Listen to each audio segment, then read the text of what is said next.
नमस्कार, मी पंजाब दर्शन अभ्यासक मुक्काम पोस्ट गुगली सुंदर चौकाशी जिल्हा परभणी। आज आहे 18 मे 2024।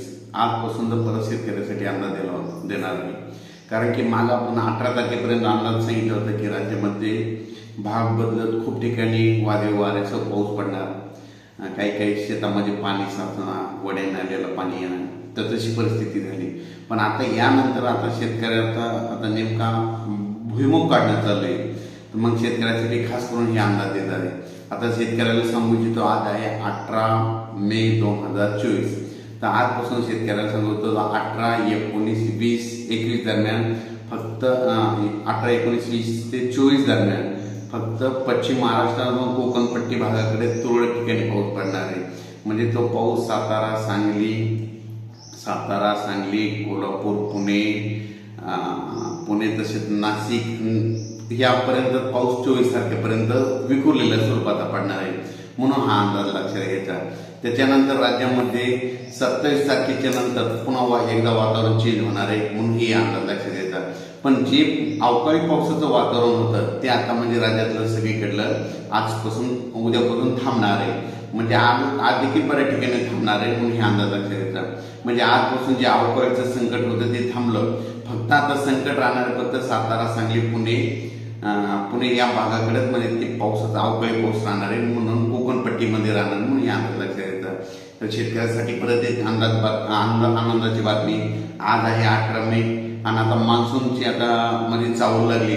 तर शेतकऱ्याला सांगू इच्छितो, तो 22 मेला अंदमान बेटाव मान्सून एकदा सक्रिय होणार आहे। पण त्याच्यानंतर काय होणार आहे, 22-23च्या दरम्यान बंगालच्या खाडीमध्ये एक चक्रीवादळ तयार होणार आहे।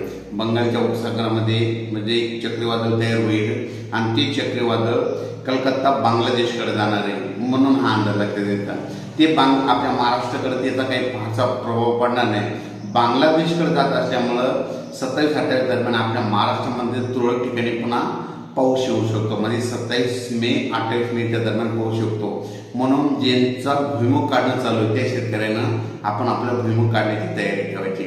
आणि एकंदरीत परिस्थिती बघितली तर राज्यामध्ये देशाचं बघायचं झालं तर म्हणजे आता म्हणजे 18 मे पासून ते 27 मे पर्यंत जवळपास आंध्र प्रदेश, तेलंगणा, केरळ, कर्नाटक, तामिळनाडू या भागामध्ये अवकाळीचं खूप म्हणजे पाऊस पडणार आहे, म्हणून त्या राज्यातील शेतकऱ्यांनी हा अंदाज लक्षात द्यायचा।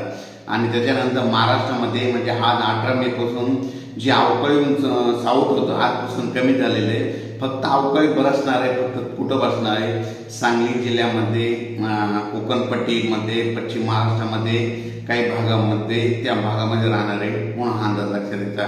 उर्वरित राज्यामध्ये आता म्हणजे सगळी आपल्या राज्यातलं सगळ्या जिल्ह्याचं हवामान आता कोरडं झालंय, म्हणून हा अंदाज लक्षात द्यायचा।